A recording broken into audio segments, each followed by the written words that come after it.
Hello. तो आज हम पढ़ने जा रहे हैं ज्वर, जो कि रोग निदान के पर्पज से देखें तो भी इम्पॉर्टेंट है और ये चरक संहिता के निदान स्थान का पहला चैप्टर है। तो शरीर में रोग उत्पन्न होते हैं ना, उसमें ये सबसे प्रधान माना जाता है। तो शारीरिक रोगों में प्रथम होने से ज्वर का सबसे पहले वर्णन किया गया है। जो चरक संहिता है उसके निदान स्थान में देखेंगे तो सबसे पहले ज्वर का वर्णन किया गया है। इसके टाइप्स की बात करें, भेद की बात करें तो वैसे तो 8 होते हैं। तो उसमें वातज, पित्तज, कफज और ये 3 हो गए, और द्वंद्वज 3 होते हैं, मतलब कि वातज, पित्तज, पित्तज कफज और कफज वातज। तो 3 3 6 ये हो गए, और एक होता है सन्निपातज 7, और बचा एक आगंतुज 8। ठीक है, तो ये 8 भेद होते हैं ज्वर के। बट मेनली ये क्या है, ये शारीरिक है और ये आगंतुज है, तो मतलब निज और आगंतुज है। तो मेनली जब भी एमसीक्यूज में क्वेश्चन आता है कि ज्वर के कितने भेद है, तो वहाँ पे हम लिखेंगे 2। ठीक है, क्योंकि अष्टोत्तरीय अध्याय में जब वर्णन किया जा रहा था कि कितने कितने प्रकार हैं रोगों के, तो उसमें ये बताया गया कि ज्वर के 2 भेद होते हैं। तो जब भी एमसीक्यूज की बात आएगी तो ज्वर के सिर्फ 2 टाइप्स होते हैं। तो चलिए, तो अब हम बात करते हैं कि वातज ज्वर के कारण क्या हो सकते हैं। तो देखिए, वैसे तो बहुत इजी है कि वात प्रकोपक आप आहार ले लीजिए, विहार ले लीजिए, उसके बाद मानसिक चीज़ें। तो आहार में बात करें तो अगर हम यहाँ पे रूक्ष, लघु, शीत आहार लें तो ये वात को बढ़ाएगा। ठीक है, रूक्ष और लघु तो कॉमन ही है, और शीत आहार वात को बढ़ाता है। ठीक है, इसके साथ अगर विहार देखें तो संशोधन का अतियोग हो जाना। ठीक है, बहुत ज़्यादा वमन, विरेचन या पंचकर्म का अतियोग। उसके बाद वेग संधारण, मतलब कि जो अधारणी वेग है, जिनको धारण नहीं करना है उनको धारण किया जाए तो ये वात का प्रकोप करते हैं। अनशन यानी कि भोजन न करना, अभिघात यानी कि चोट लग जाना, और अधिक व्यायाम यानी कि अधिक मैथुन करना, ये सारी चीज़ें क्या करती हैं, वात को बढ़ाती हैं। इसके साथ ही रात्रि जागरण और रक्तस्राव, ये 2 चीज़ें हैं जो वात को बढ़ाती हैं। और मानसिक रूप से देखें तो चिंता और शोक और भय, ये सारी चीज़ों से वात प्रकोपित होता है। तो संप्राप्ति देखें तो जब हम निदानों का सेवन करेंगे तो वात का प्रकोप हो जाएगा, और ये जो वात प्रकोपित है वो आमाशय में जाएगा। आमाशय में जाकर के जठराग्नि को अपने स्थान से हटा देता है। ठीक है, अब ऐसा तो है नहीं कि जठराग्नि ही हट जाएगी हमारे शरीर से, नहीं। ये कहने का मतलब है कि जठराग्नि में विकृति उत्पन्न हो जाएगी। ठीक है, विकृति का मतलब है कि वो अपना कार्य ठीक से नहीं कर पाएगी। तो वही कह रहे हैं कि आहार पाक के बाद रस धातु से मिलकर, मतलब कि क्या है, वात का प्रकोप हुआ है, ये आमाशय में आ गया है, जठराग्नि तो विकृत कर दिया है, अब जो है यही है। तो ये क्या करता है, ये आमाशय में मिल गया। अब उस आमाशय में जो आहार था, जो जिसका पाक हो चुका था, और पाक के बाद जो रस धातु बनी थी, ये इसके साथ क्या होता है, मिल जाता है। ठीक है, अभी इसके साथ मिलके क्या करता है कि पूरे शरीर में फैल जाता है। रस धातु क्या करती है, पूरे शरीर में फैलती है। तो ये पूरे शरीर में फैल करके क्या करता है, पूरे शरीर को, ये जो जठराग्नि को विकृत किया था ना, उसी ऊष्मा को फैला देता है पूरे शरीर में। ठीक है, तो वात का प्रकोप होता है, आमाशय में जाएगा, जठराग्नि को विकृत कर देगा, और रस धातु के साथ मिलकर के पूरे शरीर में ऊष्मा को फैला देता है। ठीक है, रस धातु का यहाँ पे इसने आश्रय लिया है, और स्वेद व श्रोतस का अवरोध कर देता है। ठीक है, ऊष्मा को पूरे शरीर में जब फैलाता है तो स्वेद का अवरोध कर देता है ना, ताकि ऊष्मा बाहर ना निकल पाए। तो इससे क्या होता है, ज्वर की उत्पत्ति होती है ना, आपको पूरा शरीर गरम गरम लगेगा। लक्षण की बात करेंगे तो वात है, वात से रिलेटेड जितने लक्षण आपको पता है वो सारे लिख दो। मेन जो उसका लक्षण है क्या है, शूल यानी कि पेन। लेकिन अब आप समझ लो कि वात का मेन लक्षण होता है विषमता। विषमता का क्या मतलब है, कभी होना कभी नहीं होना, है ना। तो इसमें क्या होगा, ज्वर कभी तीव्र होगा कभी हल्का होगा। यहाँ पे क्या है, विषमता है, यही तो वात का लक्षण है। शरीर का तापमान कभी ज़्यादा होगा और कभी कम होगा। ठीक है, तो ये हो गया विषमता। और वात का क्या लक्षण है, रुक्षता। और रुक्षता भी कहाँ आएगी, तो नख में, नेत्र में, मूत्र में, मुखमंडल में, मल में और त्वचा में रुक्ष यानी कि रूखापन आएगा, और रक्त वर्ण का हो जाएगा। ठीक है, अब यहाँ पे मेन चीज़, शूल कभी होगा कभी नहीं होगा, है ना। पेन तो है ही वात का। एक्चुअली कभी नहीं होगा ये भी कहना गलत है, क्योंकि शूल तो होगा ही, क्योंकि वात का प्रकोप है तो शूल तो रहेगा ही रहेगा। मल मूत्र का अवरोध हो जाएगा। ठीक है। और इसमें कुछ चीज़ें हैं, ये आपको सारे वात पित्त कफ में तीनों में पढ़नी पड़ेंगी। तो क्या है ये, तो भोजन पचने के बाद वात का प्रकोप रहता है, वात का टाइम है वो, ठीक है। तो भोजन पचने के बाद रात्रि के अंत में वात का टाइम रहता है वो।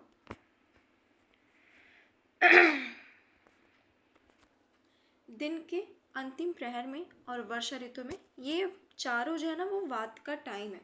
तो इस समय अगर ज्वर का वेग आ रहा है या बहुत ज़्यादा बढ़ रहा है तो इसका मतलब कि क्या है, वातज ज्वर है, ठीक है। अब देखो, ये तो हो गए मेन लक्षण। अब अन्य लक्षण की बात करें तो दोनों पैरों में शून्यता आएगी, है ना।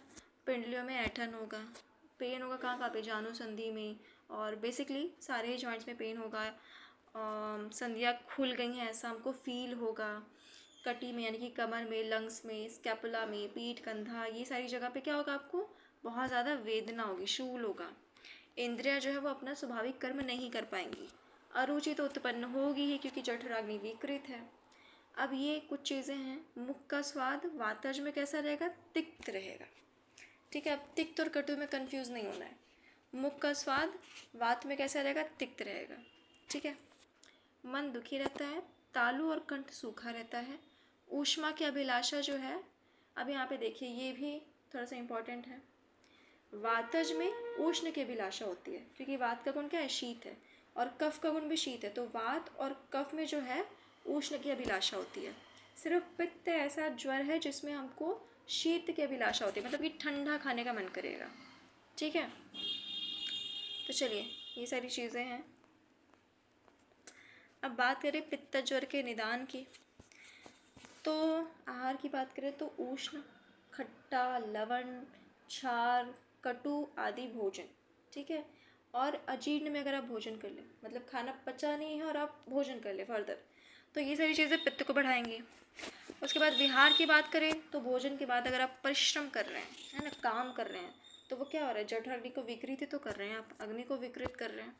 या फिर आप तीक्ष्ण धूप का सेवन कर रहे हैं, तो ये सारी चीज़ें क्या है, पित्त को बढ़ाएंगी।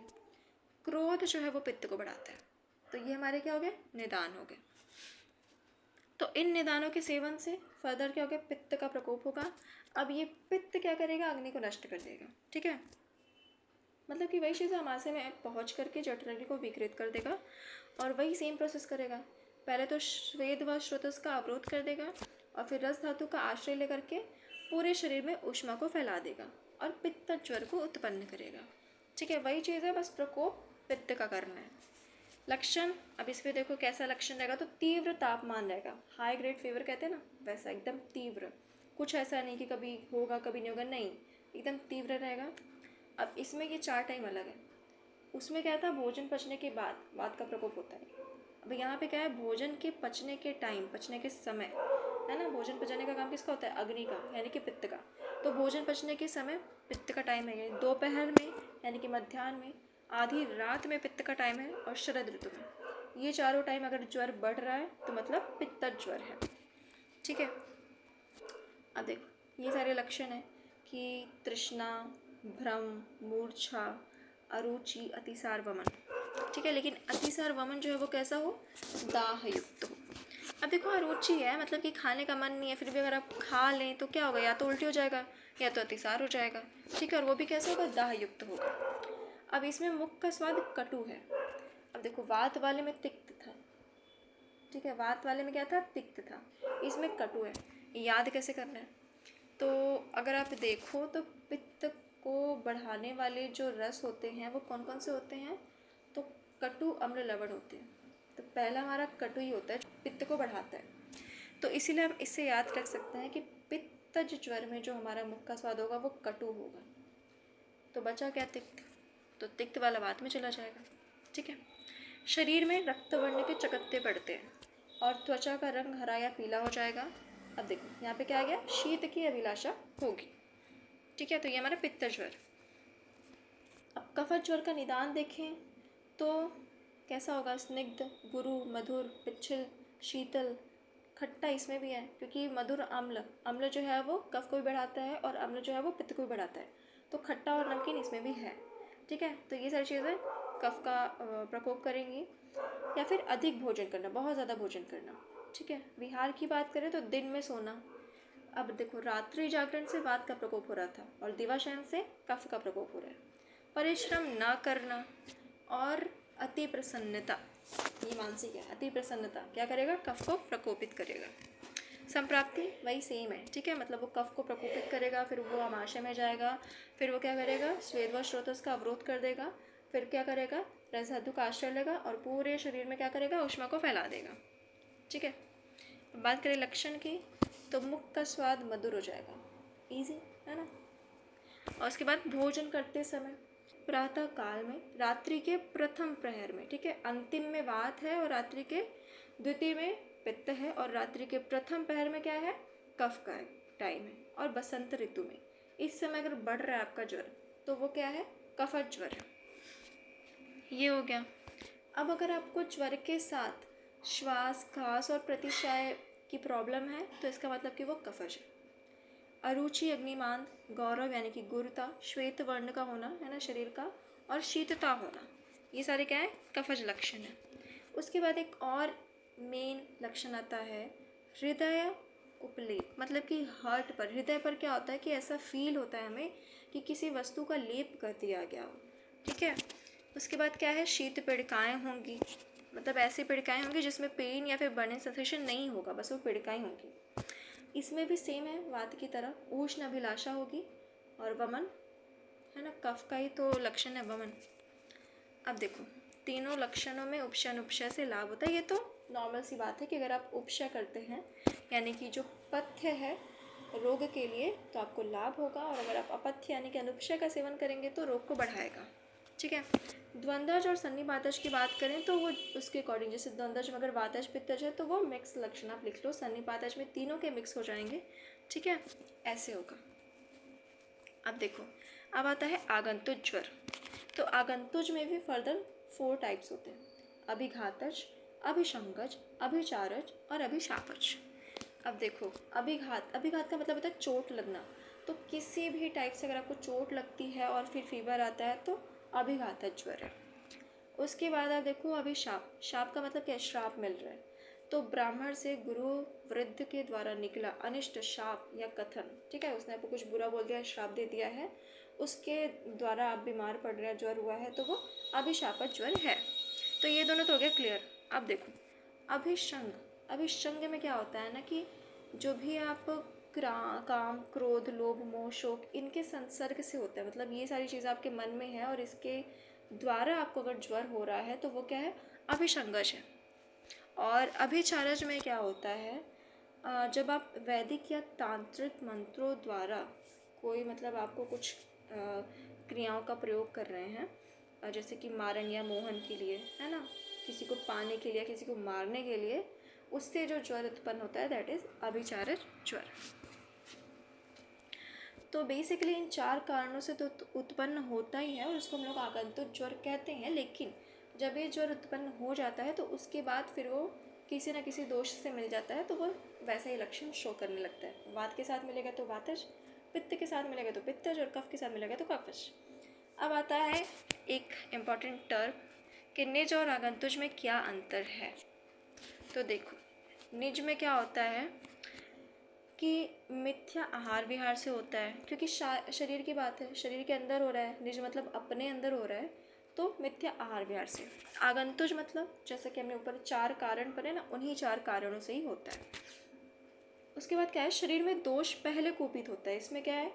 अपने अंदर हो रहा है तो पहले अपनी चीज़ों को ही प्रभावित करेगा ना, तो दोष पहले कुपित हो रहा है, बाद में लक्षण उत्पन्न हो रहा है। इसमें क्या है? शरीर में पहले लक्षण उत्पन्न हो रहा है ना, अभिघातज या अभिशापज, उसके बाद दोष प्रकोपित हो रहा है। उसके बाद क्या है कि दोष के भेद से ये 7 प्रकार का होता है, और कारण भेद देखें तो ये तो बहुत टाइप्स का होता है, किसी भी प्रकार से चोट लग सकती है किसी को, है ना। चिकित्सा दोष के अनुसार करते हैं, इसमें चिकित्सा कारण के अनुसार करते हैं। ठीक है, तो ये डिफरेंस है निज और आगंतुज में।